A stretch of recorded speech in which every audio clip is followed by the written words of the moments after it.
corazón necesitado del Señor, de un corazón sediento de ser restablecido a como el Señor lo había planeado. Así de que gracias, hermanos, todos los que están aquí, que dispusieron su tiempo para venir a escuchar la palabra del Señor, para adorarle, para exaltarle. No nos reunimos para vernos la cara nosotros a nosotros. Yo diario los veo, a veces me encuentro al hermano en la calle, pero nos miramos constantemente, pero aquí no nos venimos a reunir por nosotros, nos venimos a reunir porque el Señor nos reúne, nuestro corazón está lleno de gozo, de agradecimiento para el Señor. Y que el Señor esté con su Santo Espíritu, aunque esta andina no hable mucho español, se le quede que el Espíritu sea el que en su corazón, en su mente, le discierna la palabra, porque el Señor es tan grande y tan maravilloso, y grande es su poder, que Él no necesita de idiomas.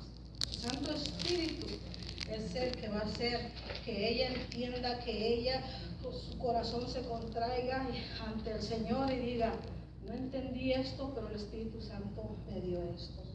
Porque así fue como me pasó a mí. Cuando yo vine al camino de Dios, yo no entendía las cosas del Señor, pero hay una necesidad tan grande de mí, que el Espíritu Santo fue el que llenó todo eso y fue el que me tiene aquí, entendiendo ahora el lenguaje del Señor, el lenguaje que hablan mis hermanos también.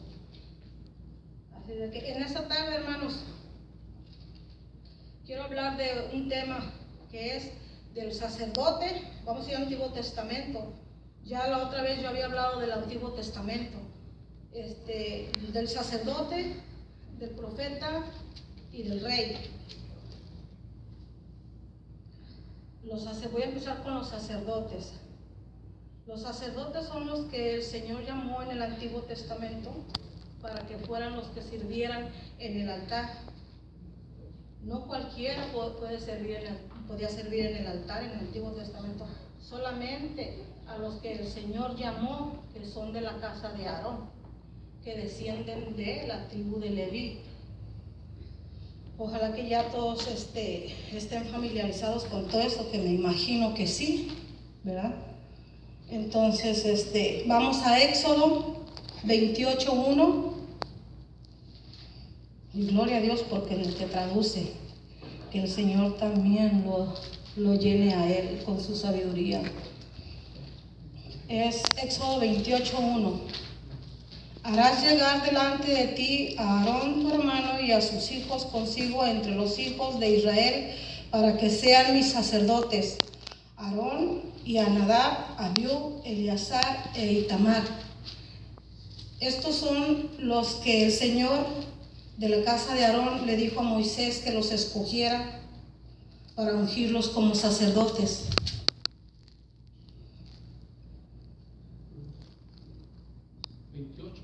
28:1. Éxodo 28:1.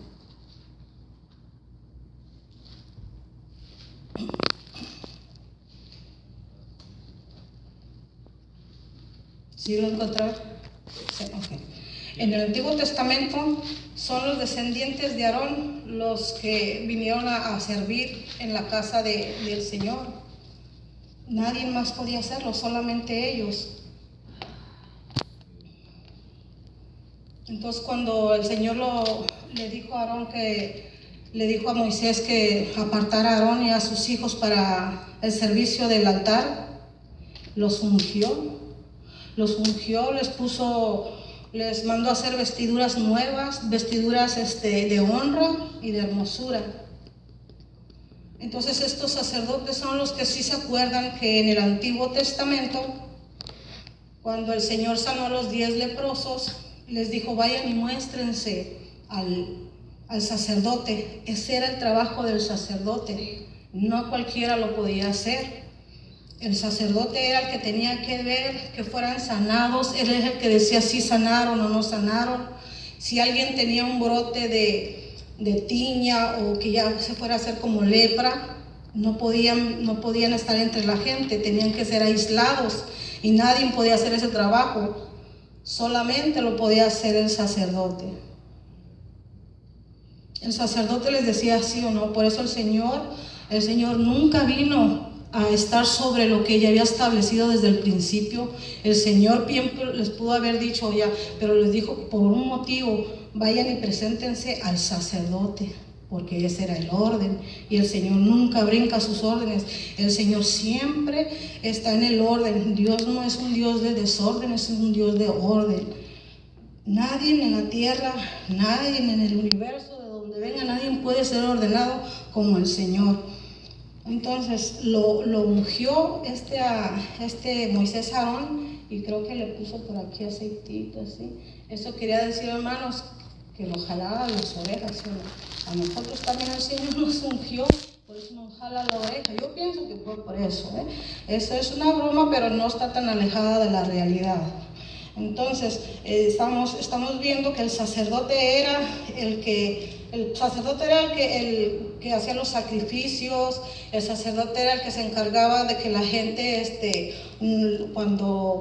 que se mostraran al sacerdote, era donde daban la ofrenda, eran los que se encargaban de la presencia del Señor, y de la adoración, de la alabanza, del sacrificio y de la ofrenda, porque se daba ofrenda también, como en estos tiempos se da la ofrenda. A mucha gente no le gusta que les hablemos de la ofrenda.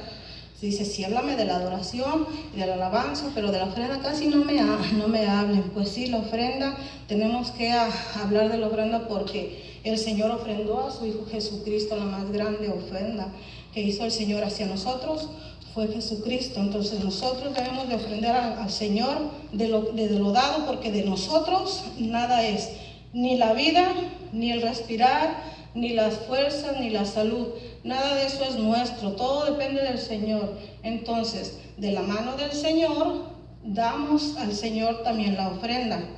Ya en estos tiempos ya no hay sacerdotes como en el Antiguo Testamento. Ya no ofrecemos sacrificios por el pecado de los animalitos. Ya es directamente nosotros con el Señor. Ahora nosotros también somos sacerdotes, pero hay requisitos para ser sacerdote. No nomás dicen yo ya soy cristiano, yo ya soy sacerdote. Más adelante lo vamos a ver.